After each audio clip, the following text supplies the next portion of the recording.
একটা গল্প বলি। রাতের ট্রেনে সাহিত্যিক তারাশঙ্কর বন্দ্যোপাধ্যায় যাচ্ছেন দূরের এক সাহিত্য সভায়। সঙ্গে তার এক বন্ধু, তিনিও লেখালেখি করেন। তো রাতের খাবার এত বেশি খেয়ে ফেলেছেন সেই বন্ধু যে হাত মুখ না ধুয়েই শটান বার্থে শুয়ে পড়লেন। নড়াচড়ার ক্ষমতাও নেই। তারাশঙ্কর দুজনের এঁটো গুছিয়ে হাত মুখ ধুচ্ছেন।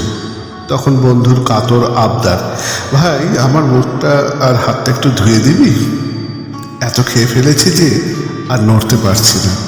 তারাশঙ্কর মুচকি হেসে খুব যত্ন নিয়ে বন্ধুর এঁটো হাত মুখ ধুয়ে ধুতির খোঁট দিয়ে মুছিয়ে দিলেন। নির্বিকার বন্ধুটি ঘুমিয়ে পড়লেন বাস ফিরে। আরেকবারের কথা, তারাশঙ্কর মোটর গাড়ি কিনেছেন। তখন তিনি সাহিত্যিক হিসেবে তো বটেই, আর্থিকভাবে প্রতিষ্ঠিত। আর সেই বন্ধুটি রাস্তাঘাটে যাকে পেলেন তাকেই তুমুল আনন্দ দিয়ে বলতে লাগলেন, আরে শুনেছ তারাশঙ্কর গাড়ি কিনেছে। শুধু তাই নয়, পয়সা খরচ করে লোকের বাড়ি বাড়ি গিয়ে সে খবর দিতে থাকলেন। এক বন্ধু একটু বিরক্ত হয়ে বলেই ফেললেন, তারাশঙ্কর গাড়ি কিনেছে তো আপনার কি?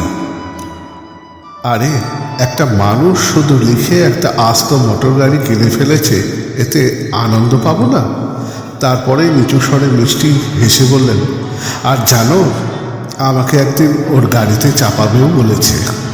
তারাশঙ্কর বন্দ্যোপাধ্যায়ের সেই বন্ধুটি বাংলা সাহিত্যের 3 বন্ধর এক বন্ধ, কথা সাহিত্যিক বিভূতিভূষণ বন্দ্যোপাধ্যায়। হৃদয়ে এমন সারল্য থাকলে তবেই না অপুর চরিত্র সৃষ্টি করা যায়।